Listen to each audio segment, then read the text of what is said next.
Tous nos cœurs brûlent de cette espérance du retour de notre Sauveur. Différents faits divers nous interpellent et nous incitent à la réflexion. Ils annoncent un événement imminent et d'une grande importance. Mais comment l'analyser? En écoutant Jean-Claude qui, à la lumière de la Bible, t'accompagnera et te permettra d'être prête, d'être prêt pour le retour de Jésus. Note que les éditions spéciales sont disponibles sur YouTube. Quelle est la réponse 2? Le 2, c'est le chiffre. Je te salue fraternellement en Jésus-Christ, le Sauveur du monde. C'est Jean-Claude qui partage avec toi cette nouvelle série qui s'intitule « Découvrir la vérité ». Marco et Jean-Claude, les deux serviteurs de Dieu, oui, nous sommes au service de l'Éternel. Nous ne sommes pas là pour parler afin de répondre aux exigences d'une église quelconque. Non, nous sommes simplement là pour partager avec toi les Écritures, les saintes Écritures qui conduisent à la vie éternelle. Nous avons vu précédemment qu'une même nuit, les chansons et le panetier eurent un songe. Et ils avaient mauvaise mine à leur réveil.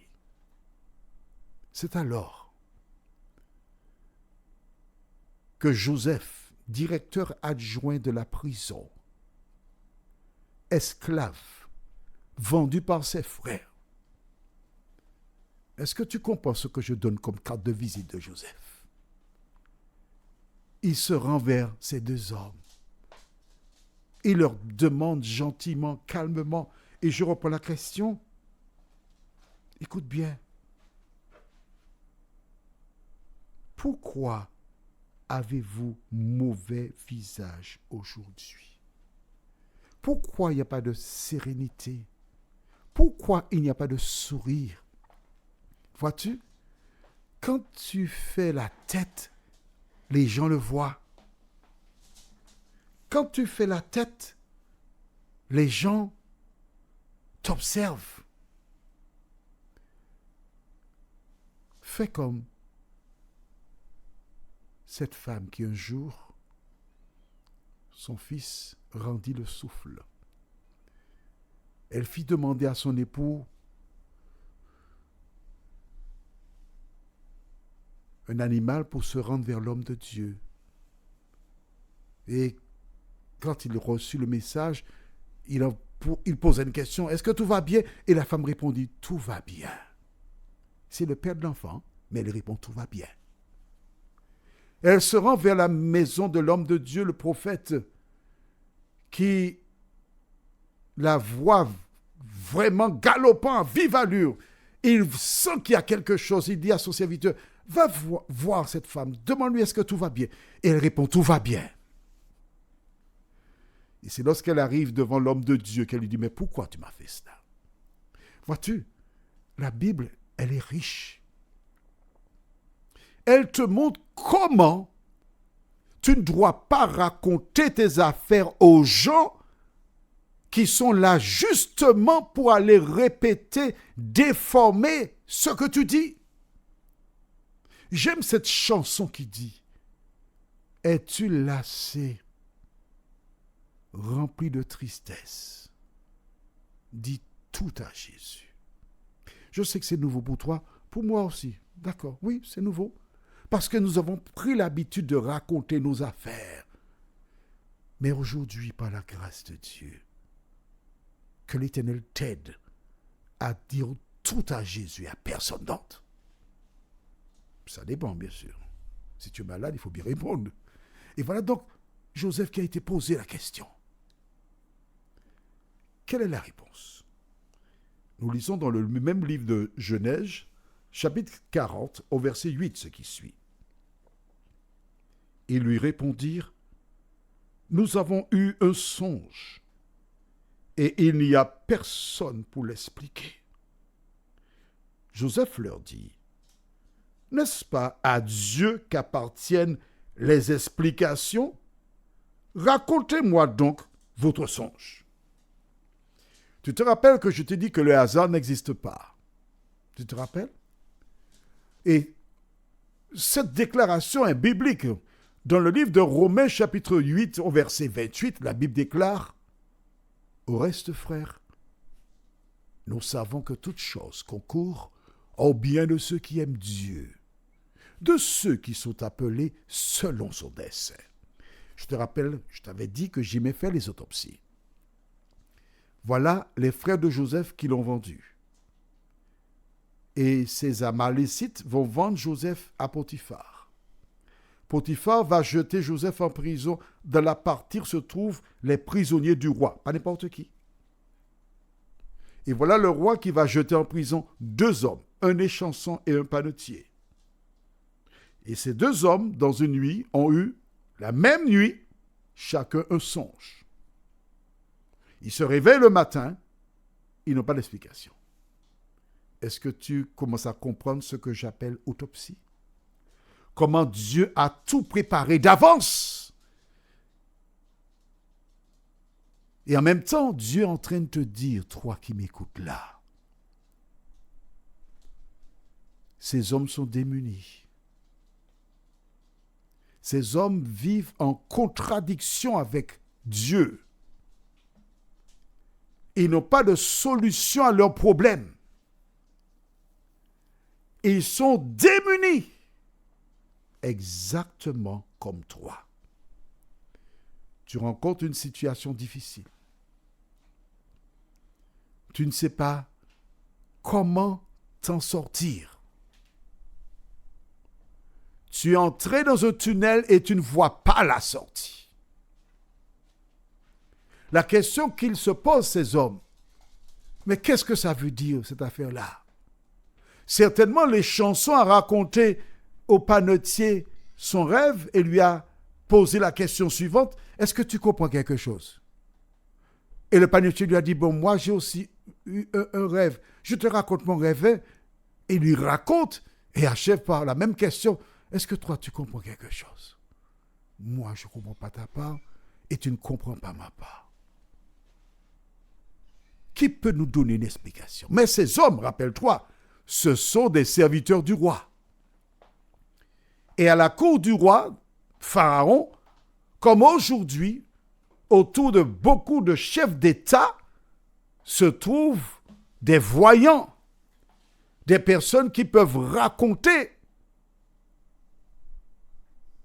ce qu'une personne a rêvé.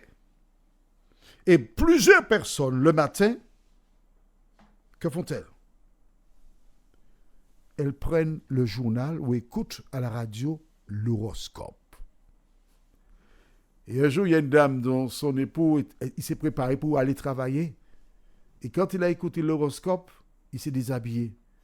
Alors la femme a dit, mais qu'est-ce que tu fais, chérie? Tu t'es baigné, tu es prêt à partir, mais pourquoi tu ne fais pas travailler? Ah non, l'horoscope a dit que j'ai eu un accident aujourd'hui, je ne sors pas. Et il y a de nombreuses personnes qui ne bougent pas sans avoir écouté l'horoscope. Et une fois qu'ils ont l'information selon l'horoscope, elles commencent à agir. Depuis des siècles, le diable a trompé les gens. Depuis des siècles, il aveugle des personnes qui s'appuient sur la science diabolique. Alors, par rapport à cet homme qui a été changé pour ne pas aller travailler à cause de l'horoscope, a-t-il raison de le faire? Juste un petit exemple. Hein? Lorsqu'Ève et Adam ont péché, qu'a dit Dieu? c'est à la sueur de ton front que tu tireras ta nourriture chaque jour. Dieu n'a jamais institué l'horoscope. Tu peux lire ta Bible de Genèse à Apocalypse. À aucun moment, Dieu a mis en place l'horoscope. Si Dieu, pas si, Dieu n'ayant pas mis l'horoscope, selon toi, qui en est l'auteur? Quand tu lis les évangiles, car beaucoup de personnes qui fréquentent des communautés religieuses, elles aiment écouter l'horoscope, regarder l'horoscope. As-tu vu dans les évangiles que Jésus de Nazareth consultait l'horoscope? Dis-moi. Allez, dis-moi, je t'écoute. Est-ce qu'il y a un seul verset où Jésus dit « Il faut regarder les nuages, il faut regarder le ciel pour savoir ce que l'on doit faire ». Seuls les agriculteurs font des choses pareilles, d'accord? Mais ça n'existe pas dans la Bible. Et ces gens-là étaient démunis parce qu'ils ne pouvaient pas envoyer un message aux sorciers du roi.